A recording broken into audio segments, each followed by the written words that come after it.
to Anatomy Park. No, but welcome to my studio, aka my bedroom. And while I don't have Billie Eilish sitting at the edge of my bed, I do have Ariana Grande getting changed in the bathroom. Kidding, she left this morning. But vocalists nonetheless, we're going to talk about flipping samples today, and I'm going to be describing the different ways and methods that I utilize in Ableton to flip samples and chop them up and utilize them as much as possible in order to get interesting textures, instruments, and also utilizing the vocal itself in more creative ways than just copying and pasting it into the project. So with no further ado, let's jump straight into Ableton. Here we are in Ableton, and I've made a very basic beat and a bass line that goes along with it.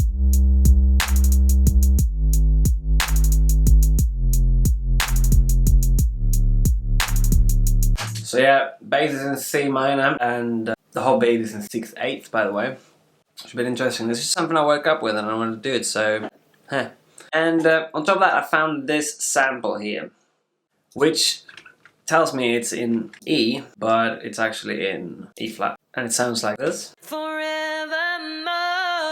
you and I, oh, you and I. And the way I figured out it was in E flat was just playing the bass line along with it, and then just realizing that the scale matched up with C minor. C minor's relative major is E flat major, so E major doesn't make any sense. So I want to use that in some way to create some elements for this beat that I'm thinking of here. So what we'll do is we'll get a track out, put Ableton's simpler in there. You don't actually have to do that, you just drag the sample straight into there, and there you go. That's your thing. I'm going to set the slice mode because we want to be able to play the different elements of the sample itself. And then we get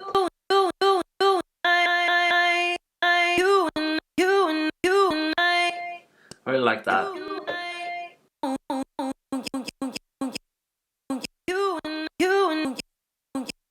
What you can do then is just use this little bit here as like a rhythmic sort of thing. So I'm going to be playing around a little bit with that and see if I can find a rhythm that I like for it.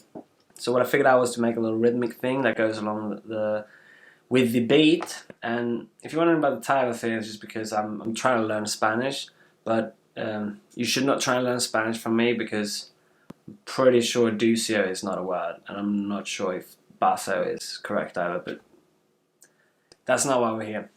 So I made this little rhythmic section of it.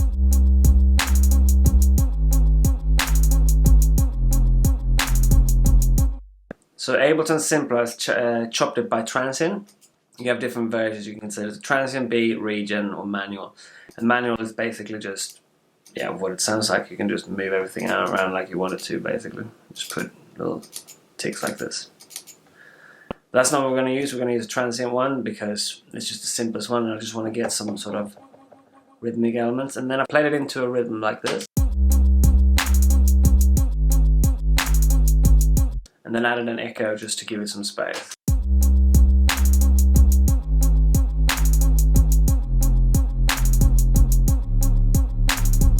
In combination with this, the thing is they can't play at the same time, so we'll duplicate this channel and turn that other thing into an accent sort of a thing. Alright, so I came up with a little variation to this that just utilizes second sound that I found and turns it into accents, and it sounds like this.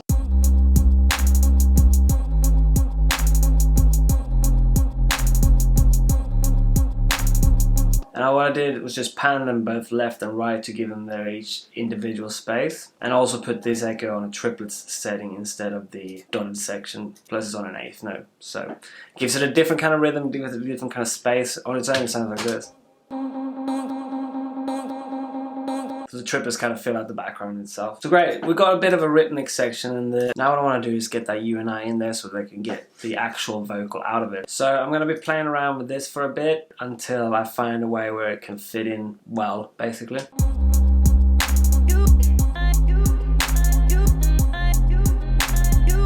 So I added in the U and I chop into this basically on top of the already little rhythmic chops that I did before.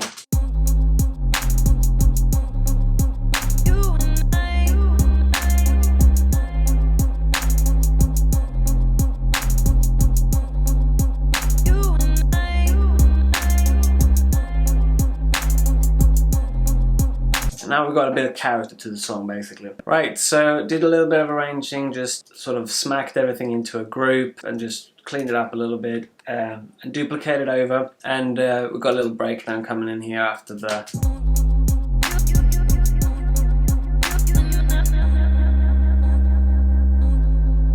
Right, so from here we'll then create a new MIDI instrument. Again, we will drag the sampler instrument down, but instead of using simpler this time, we're going to be using the samplers, and the way you do that easiest is just to press simpler to sampler by right-clicking the bar on top and then choosing it. So what we're going to do now is utilize the loop feature of Ableton, and the way to activate that is by changing the sustain mode here. So in this case, you can use the regular loop mode, which just goes one way, and then it goes back to the start and then starts over like this. Or you could choose the one that goes back and forth, which goes then to the end of the brackets and then back again. And then what you want to do in order to maintain the loop as your starting and finish point is just press the link button, and then you can shorten it down like this and move it over the sample whilst playing your keyboard, and you get this. So that's not really what we want. We want something more tonal. So I'm gonna zoom in here and see what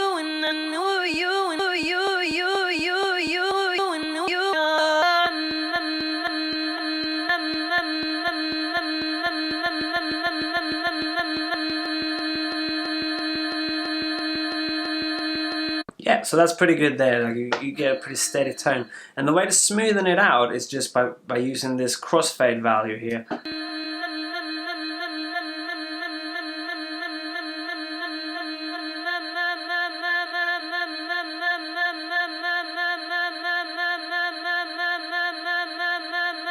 So around there sounds pretty good.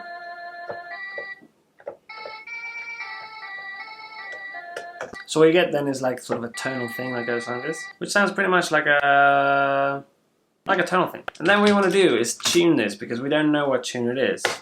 So if I press a C here and I tell it it's an F, but if I go into the pitch section, then I can then transpose it until I hit the note that I'm playing. What we can do first, it's not important in this sort of section, but to get the most out of it, we can lower this.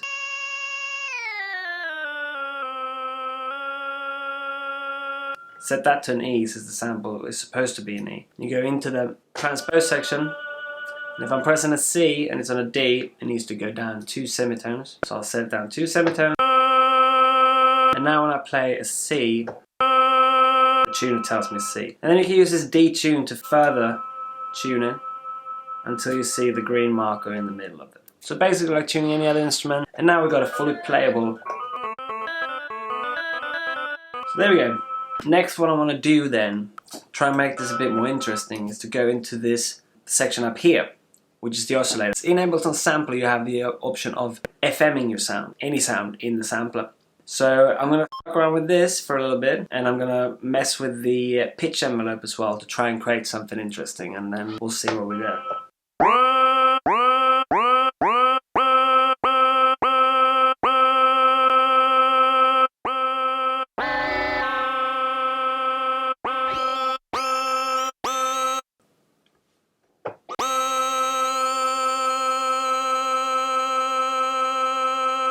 And then as you can see, as you start FMing it, it's going to get a bit wobbly, but that's to be expected.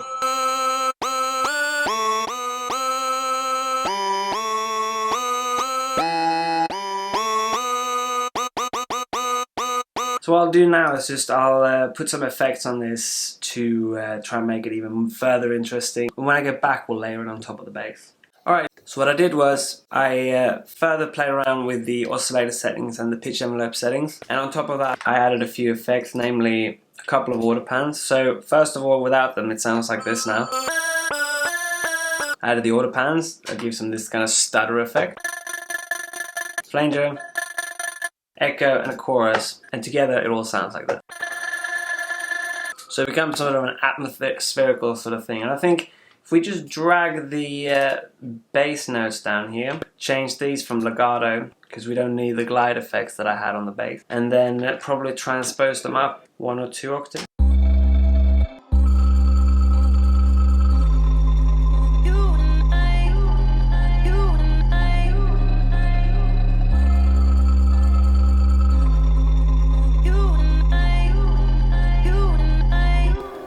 we managed to create a sort of a background pad filling sort of sound that sort of goes very well with everything else. So I mean, it's fairly basic, but it does the trick of turning what is essentially just a small segment of a vocal sample into a completely new instrument that is playable and that can add something to your song. Right, so what I've done here now, I just rearranged everything a little bit, colored everything, it's designated colors, and made a second breakdown over here. And what I want to do for this second breakdown is I want to take the chops that we have and see how we can make that into something more interesting. I want to put some effects on it and try and sort of differentiate them from the section over here. And what you could do is you could just bounce these out to separate channels. And what you would then do is just set the pre-effects, record it all down. And then from there, you create another couple of channels, slice the different segments out, like so, and pop them onto their separate channels. And then you would obviously apply effects to each channel like the ones you wanted to. I mean, it works well. Some people prefer working this way, but I myself like to use the slice to MIDI function. So what we're going to do then is go down and find our original sample again, namely here. And then what you do is, first of all, you have to turn on the warp mode if you haven't. And then what you do is just slice the new MIDI track. And you get different options here. You can create one slice per warp marker, transient, bar, and or every so-and-so note, basically. Transient usually works pretty well, but it gives in this case it will give us the exact same result as the Ableton Simpler does. And I want to be a little bit more specific with this. So what I'm going to go in and do is just go and check out the audio and set my own warp markers, and then have the slicer divide the different clips according to that. Forever. So we'll put one there, I guess. Put one there.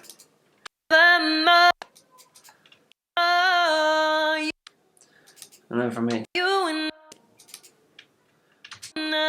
And then you want to put one at the end there so that the last clip is not the entire bit, so that you get a slice of its own, which is the rest of the clip. And then you go back again, select slice to new MIDI track, go by warp marker, and then you have the different slicing presets here. Like I'm gonna be honest and say I don't have much experience with these guys, but I have got a preset myself which is called MPC chop, which emulates the way an MPC would chop up the samples for you, basically. Press OK and you get this track, which is basically then a drum rack filled with different simplers that contains the different segments of the sample that you've just selected. So what I'm going to do is I'm going to drag this up here, set us over to here, and we're going to focus in on this bit here. And we're going to find the same words that we had before from this slide. So,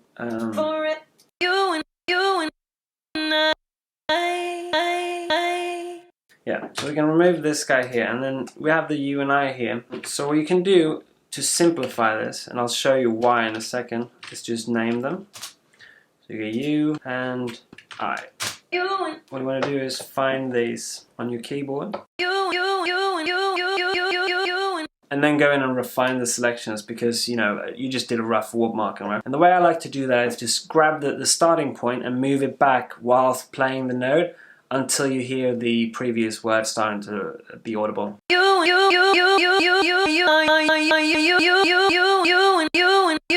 And then you want to do the same at the end, because you can hear you have a bit of the and there. And there you have it, there's a pretty clean U there. And you do the same for and. And then.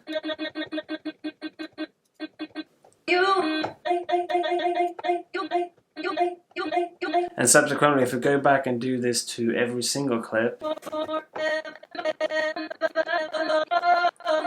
what I like to do in this case, I forgot to set a warp marker for it, but what we can do is use this guy instead.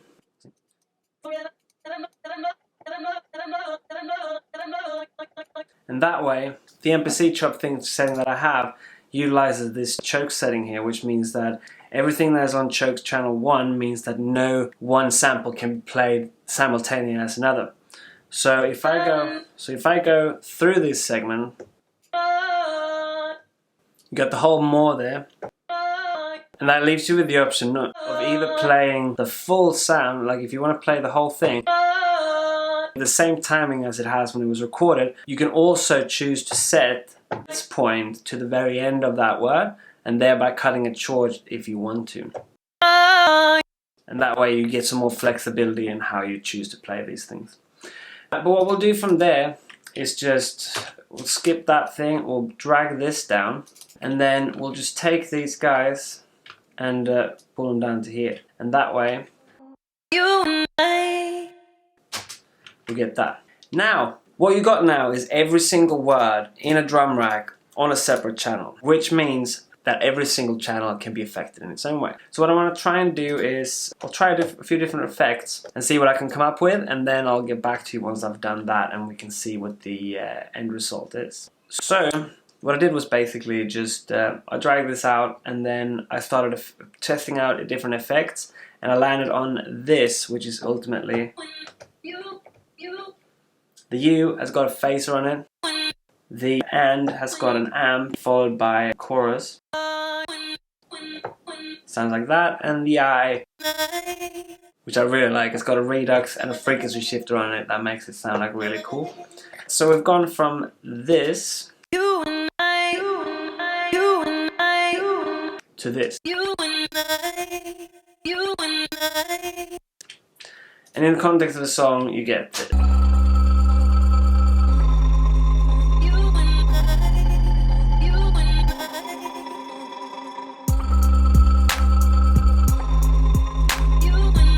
So that's a pretty interesting way that you can be creative by separating the different samples into a drum rack and thereby having the opportunity to put effects on each channel in a very quick and simple way while maintaining a very clean sort of setup in your DAW. So yeah, that was basically everything I wanted to talk about regarding the vocal samples. If you like this video, please press the thumbs up, and if you didn't like it, press the thumbs down, and make sure to leave a comment down below so that I can improve on my videos in the future. And if there are any further questions, please ask them as well in the comment section below.